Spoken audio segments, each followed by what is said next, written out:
Hello. So in this video, we're going to talk about active listening, which, according to Walter E. Oliu, Charles T. Broussard, and Gerald J. Allred's Writing That Works, lays the foundation for cooperation when both the speaker and the listener focus clearly on the content of the message and attempt to eliminate as much as possible that impedes the communication. So, active listening essentially does exactly what it says on the tin, which is that it involves listening carefully and specifically to understand a speaker's meaning. So it's first important to distinguish between hearing and listening. Hearing is a physiological process wherein vibrations in the air hit the eardrum, go through to, I think they're called the cochlear bones, but I'm not a biology guy or anything like that. And then those transfer those vibrations to the brain, which then makes sense of them as sound. So that's hearing. It's an involuntary process.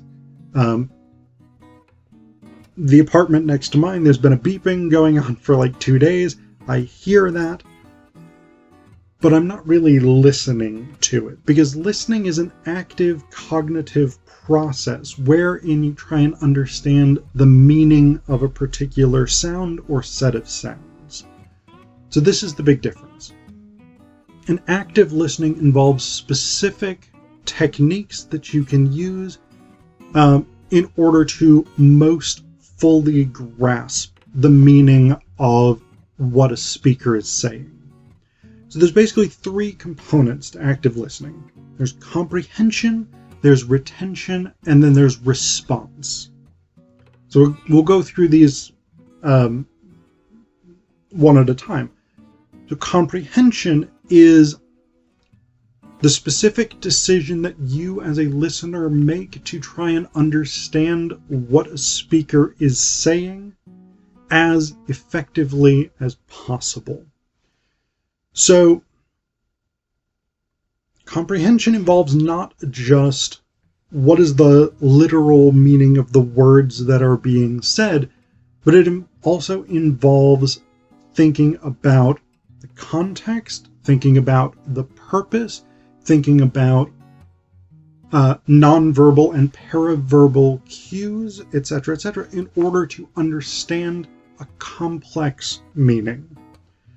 So, some of the things that you want to think about when you're preparing yourself to comprehend, first off, you want to think about what's your purpose in listening. What do you want to get out of this? What information do you want to get? What objective do you want to achieve, etc.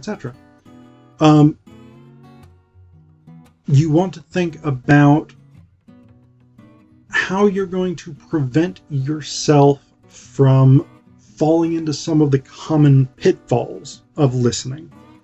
Things like letting your attention sort of drift. Things like giving into a gut reaction or an immediate response to what a speaker is saying rather than letting them finish and trying to fully comprehend what they're saying. And things like interrupting the speaker. These are all things that you want to try and avoid, and you may have to develop conscious strategies for yourself for how you're going to do that. How are you going to keep your attention focused and try and minimize your judgment of what's being said until the end of the presentation? Comprehension also involves reading nonverbal and paraverbal signs. So nonverbal things may mean gesture, for instance. So I use a lot of gesture when I speak. Gesture can be a really significant way of conveying information or of highlighting importance. You also want to think about things like posture or body position. How is this person standing? Where are they standing within the space that they have to present, etc., etc. How are they using that space? Because this can create meaning as well. And then you want to think about paraverbal cues. So things like repetition. If an idea is repeated multiple times, this is a signal to listeners that it's an important idea. And I've talked about this in other videos, particularly from the writing side. I've talked about composing for an audience that's going to hear you rather than read what you're writing. And repetition is a big component of that. Similarly, things like the speed of the speaker's voice. So are they speaking faster? Are they speaking slower? And how is that creating emphasis? The tone of voice. People typically raise their voices for important pieces of information and maybe lower the volume for less important information. So that's all important nonverbal and paraverbal stuff. A couple of important things to know here.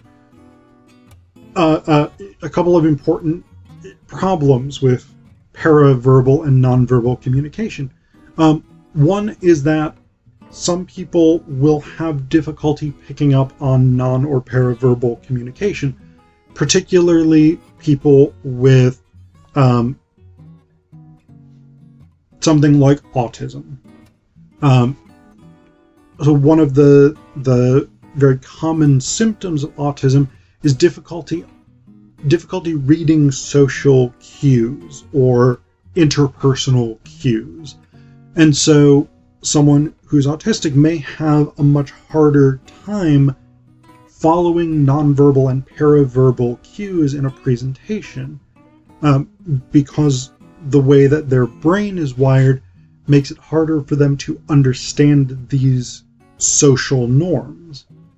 Similarly, when you're actively listening to someone with autism, you need to be aware that their nonverbal and paraverbal cues may not align with the cultural norms that one might expect. Now, I'm definitely not an expert in autism or communicating with people on the autism spectrum, so I don't want to say too much more about that, but that is one thing to be aware of. The other challenge that you may run into in terms of nonverbal and paraverbal communication is when you're speaking to people from different cultural backgrounds, because different cultures have different sets of non and paraverbal cues. And so if a speaker from a different cultural context than yours is presenting themselves in a way that you feel doesn't line up with what they're verbally trying to convey, that may just be a difference in culture. So those are important things to understand when you're actively listening. But these are comprehension things that you want to be thinking about. How do I approach this in order to get the maximum amount of meaning out of it? What do I want to get from this?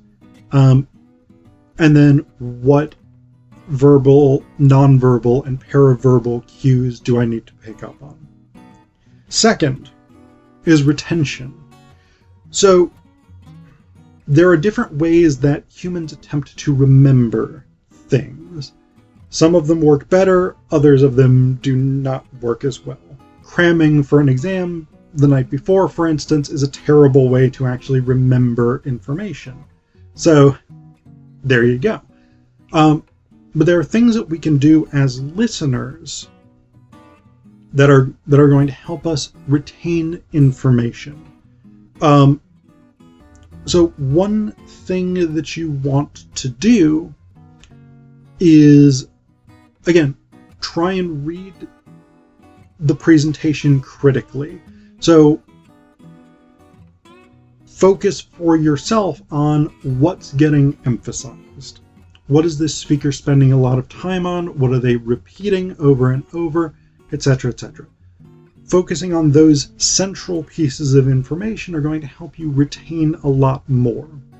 Another great thing that you can do is to take notes. And I recommend actually writing notes by hand, because studies have shown that people who write notes by hand are more likely to remember things as opposed to people who type notes on a laptop or a tablet. And that's actually tied to the physical act of writing. There's something about it that helps us retain that information better. The other thing is that it also helps distill the most important information, because you tend to write more slowly. You want to put less words on the page when writing physically, and so people figure out what the key ideas are and record those key ideas. Whereas when people are typing information, they're more likely to try and type out everything that a speaker is saying, rather than distinguishing what's important from what's not important. So that's a great retention technique. Then the third component of active listening is response, responding. And this can take a number of different forms. But essentially, you want to respond carefully and critically to what a speaker is actually trying to convey. So, during the actual presentation, this may involve a couple of different techniques. One that people use very, very often is just sort of nodding when a speaker is making an important point. And this is a way of indicating that, yes, I'm following along and I recognize that what you're saying right now is an important thing. So that's one technique during an actual presentation. Another technique that you can use, taking notes is a good active listening technique during a presentation. Sometimes if it looks like you're just sort of doodling or something like that, or playing a game, and as teachers, we can see you when you're playing Candy Crush or something like this on your phone. So just be aware of that. But taking notes can be another good way of showing that you're actively listening to what a speaker is saying, that you're following along and you're concerned with the message that's being conveyed. But then there are some important response techniques you can use after the actual presentation or speech itself. One thing is, you're going to want to put yourself in the position of that speaker. You're going to want to be thinking, all right, from this speaker's perspective, how should I understand this? So that's always an important thing. But you can do a couple more things after a presentation, especially. You can ask for more information, especially if there's something that's unclear, or a lot of times, especially if a speaker knows there's going to be a question and answer session after their talk, and may say, here's another thing. I don't have time to talk about it in this presentation, but in the question and answer session, I'd be happy to talk about it. So that's very, very common, and you can ask for more information about that subject if you want to know more about it. But another thing that's good to do, and this will depend on the context how appropriate this necessarily is you can paraphrase what the speaker has said, or try and summarize it. So often this might look something like, you said X thing, can you talk more about that? Can you clarify that? Can you explain this component of it? Whatever it is. But that paraphrasing is a good technique for showing that you were actively listening. It also helps you retain that information because you're going back over it, which means that you are reassessing that information to make sure that you understand it clearly. And then the other thing with paraphrasing is, if you are in a question and answer session and you're the speaker, summarizing or paraphrasing the question is actually a really, really good technique. So if someone asks you something and you say, all right, So you're asking paraphrase or summary of that question. Here's my response. That's a good technique from the perspective of someone answering questions as well. So these are really, really useful, important techniques. And again, they help make sure that you understand what a speaker is saying in as much depth as possible. So this is what active listening is ultimately about, is to make sure that you're getting what the speaker is saying.